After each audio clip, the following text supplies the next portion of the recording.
It's the 1980s. Picture yourself cruising down the highway in a sleek, shiny sedan. The world is watching, but what really sets you apart isn't the car itself, it's what's inside. In your hand is the ultimate status symbol of the decade, the car phone. This wasn't just a gadget, it was a statement, a symbol of power, success, and a glimpse into the future of communication.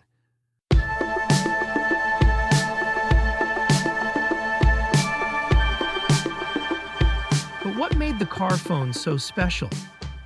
Why did everyone, from CEOs to movie stars, need one? And most intriguingly, why did this once greatly desired device quietly disappear into the shadows? Let's rewind to the start of this thrilling journey, a time when connecting to someone on the move seemed like science fiction.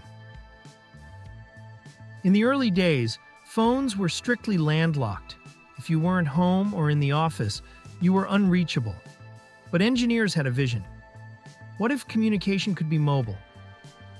This idea was bold, almost unimaginable. Yet, in the 1940s, the first seeds were planted when car-based mobile radio systems were developed for military and emergency services. These early systems were bulky, unreliable, and far from practical for everyday use. But as the decades rolled on, advancements in radio technology would give rise to something entirely new. By the 1980s, technology had finally caught up with the dream. The car phone was born, not just for police cars or ambulances, but for the wealthy, the elite, and those who wanted to showcase their status. It was expensive, rare, and seen as a futuristic marvel. Everyone who had one felt like they were a step ahead of the world. The car phone didn't just symbolize mobility, it embodied luxury and power. Business executives could take calls while navigating the busy city streets. Politicians could stay connected while traveling across states, and celebrities flaunted them in their limousines. Having a car phone meant you were important, always in demand, and always on the move. In movies and TV shows, characters with car phones were often portrayed as powerful figures, CEOs, politicians, and tycoons. It became part of the pop culture fabric of the time.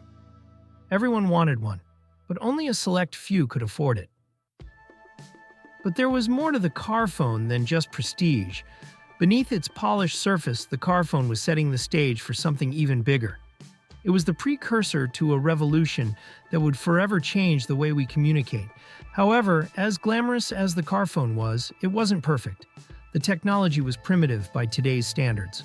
Call quality was often poor, plagued by static and drop signals. The car phones themselves were enormous, with handsets that looked more like military-grade equipment than sleek devices. And then there was the price. A car phone could cost thousands of dollars, not including the hefty installation fees. The real problem, though, was that the infrastructure wasn't built for widespread use. The analog networks of the time could only handle so many connections, making it difficult for the average person to access the technology.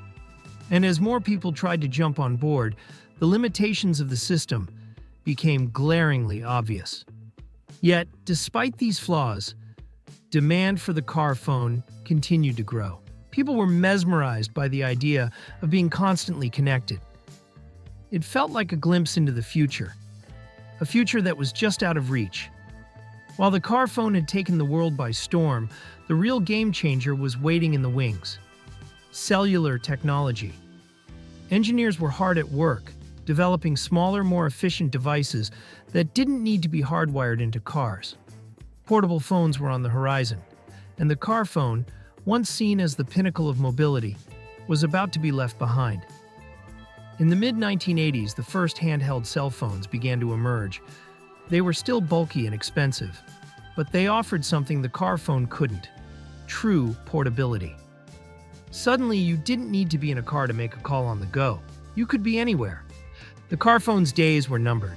As the 1990s rolled in, car phones started to lose their luster. Cell phones were rapidly improving, becoming smaller, more affordable, and more accessible to the masses. The once iconic car phone with all its flash and flare, quickly became obsolete.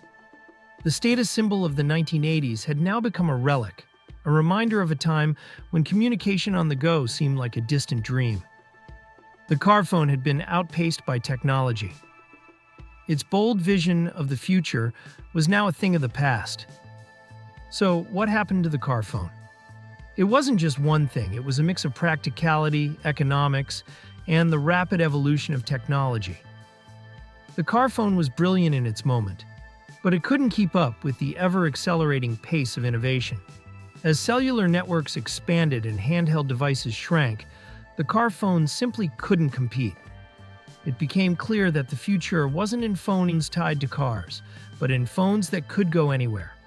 The car phone, once the king of mobile communication, was dethroned by the very technology it helped inspire. Today, the car phone is a piece of history, a symbol of a time when the future seemed thrilling and full of possibilities. While it may have faded into obscurity, its legacy lives on in the smartphones we carry in our pockets today. Without the car phone, the idea of mobile communication might never have taken off in the way it did. So the next time you make a call from your sleek smartphone, take a moment to remember the car phone, the device that paved the way for the mobile revolution. And if you enjoyed this deep dive into forgotten technology, don't forget to hit that like button, subscribe to the channel, and tap the bell icon for more fascinating stories like this.